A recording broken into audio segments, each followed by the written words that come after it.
Ingon ang ubang mga lalaki maghatag og buwak og tsokolate karong adlaw apan kining usa ka bana naghatag og pinalahi nga Valentine's gift sa iyang asawa. Ug unsa kini? Mga utanon. Apan bisan pa man niining iyang regalo sa iyang asawa, gusto gihapon niyang ipakita ang iyang timus nga gugma sa simple nga pamaagi. Karong buntaga, sayranta ang ilang love story nga maka-inspire ka natong tanan. Dinhilang sa GMA Regional TV Live. Sayranta karong buntaga makapuso ilang istorya sa gugma upat ka tuig na silang minyo gikan sa Kapuokan, Leyte, si Richie ug Ninya Pabilan. Mayong buntag, Sir Richie and Ma'am Ninya. Welcome sa GMA Regional TV Live. Maayong buntag pod sa GMA Kapuso. Mahimo bang ma-introduce ninyo yung kaugalingon sa atong mga viewers? So, ako di ay si Richie og si Ninya og kaning among i-share sa inyo ang among love story. Sir Richie, kumusta man mo as a couple og upat ka tuig na kuno mo nga magtiayon? Isip usa ka mag-couple, mag-partner. So, okay raman sa amo ang duha. Siyempre, na problema mo abot, pero tinabangay lang, santanay lang, nga naman ang nag-gumay. So, pilan ni ka tuig sa mong paging partner, so pag-upat namin katuig. Ma'am Ninya, sa may sinugdanan ang inyong love story.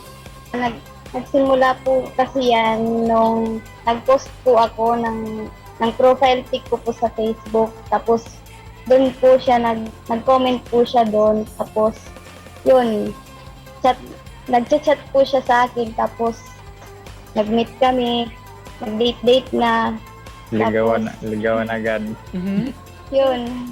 Since pila ka years naman mo nga magtiayon, unsa man si Richie, every year baka maghatag yun og chocolates o flowers? Every Valentine's po, nagbibigay po siya sa akin. Pero naiba po, nung mag-asawa na kami, naiba na.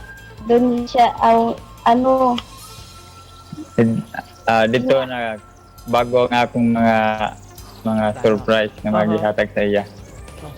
Nagihimuan ako og ibang klase nga surprise. Gihimo nga ako nga unique. Kanang pinubri lang pero nindot pod makalipay. So mao na gyud ni sir, ngano mang nakanuhuna man ka nga maghatag og utanon kang Ma'am Ninya. Nahon-nahonan to na ako tungod sa ako pong kabutang, pobre naman pod. So naisip na ako nga mga kwartahan nga mga lalaki, mga mahalon nga chocolate ug mga buwak ang ipanghatag niya. Pobre naman ko, so naisipan ako nga gusto na ako nga iba po na ako.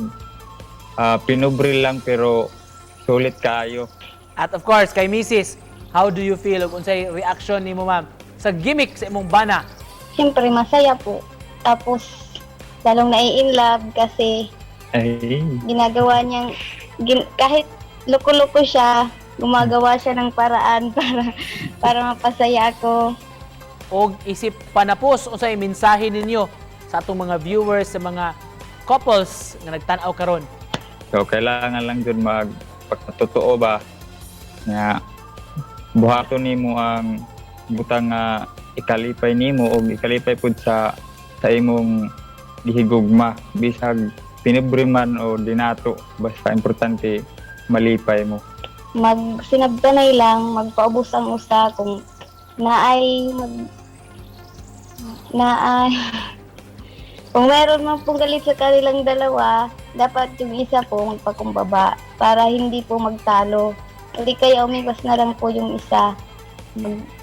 Magpa-relax muna, tsaka na magpansinan para walang away. Ganon. Tama. Thank you so much sa pagsama nyo sa amin this morning o pagpaambit sa inyong love story, mga kapuso. Gikan sa Kapuokan, Leyte, magtiayon sila si Richie ug Ninya Pabilan. Salamat!